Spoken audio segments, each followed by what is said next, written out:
Hello guys, comment nou ye sa kap fet? Bienvenue sur ma chaîne qui c'est Everything is Lucy. So yes guys, so nan video yo di a son ti video tout petit ke map montre nou, un ti video tout petit guys, ke m devre montre nou pat mwen, koman vat mwen gen 2 mwa postpartum, 2 mwa depi m te akouche, ye fèm 2 mwa depi m te akouche.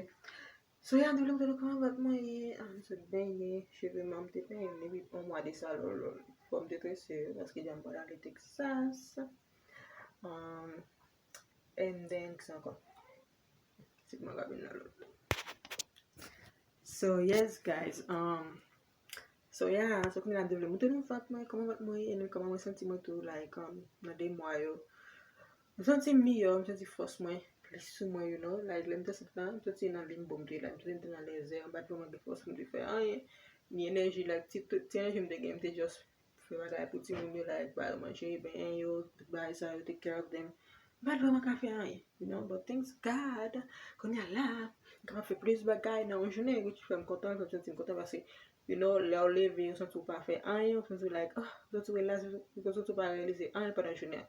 But le ou leve, ou fon bagay, ou te gen goal, ou te di, ou te kri nan ti liv, ou te di, yo di ap fè sa, fè sa. Et nou fè at least 3 ou 4 la, den ou senti ou realize an pil bagay nan vi ou lor. So yeah, dik ma bine kwa. So koun ya nan guys, so yeah, sa se moun mèm. Pabli abone avèk The Simmons Family guys, ki se channel Coco channel nou an, and then abone avèk Everything is Lucy. Dimi sa waponse de nom na guys, Everything is Lucy. Dimi ki sa waponse de. So ya mwal kou ya upload video sa koun ya la. E ni mwen mwote nou vat mwen. So vat mwen. So sa se vat mwen guys. Like, it looks so. Sa e vat mwen, msanti kom si bossa pi, like bossa enfle, bossa pi goke, bossa,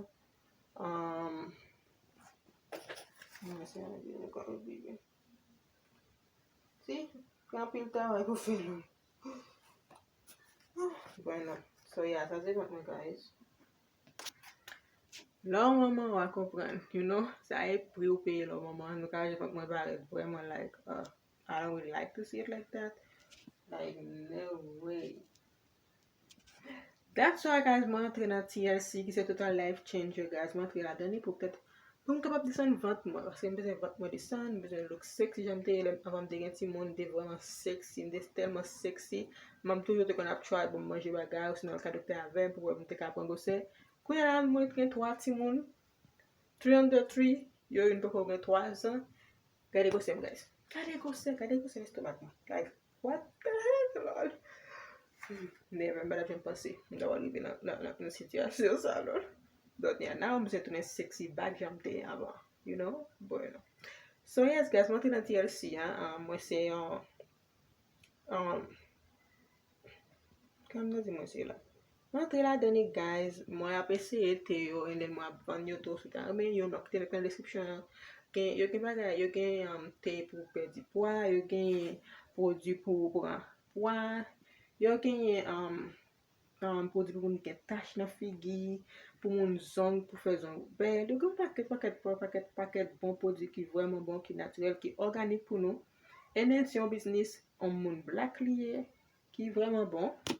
So ya, si pote black business guys, si tou nan moun sa kote ap vreman bagay moun noa, e ba respekte moun noa menm, so moun noa nou bezen plis investi nan nou menm, nan produit moun noa kouwe nou, pote pou nou ka vini wealthy tou, you know, paske menm yo gen tout komyo deja, en den ap fè ou pi rich toujou. So, sa son bagay moun noa liye, son business moun noa liye, investi nan guys, and then, achete produit yo, sou ta reme an sample tou, like, ou ta reme achete an sample,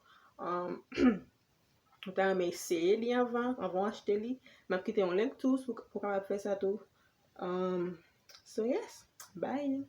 Men sos ke gade video, pa bi abone avek chen la, and then sou ta reme yon video, ta reme yon video pou, pa bi kite sa nan comment section na guys. Bye!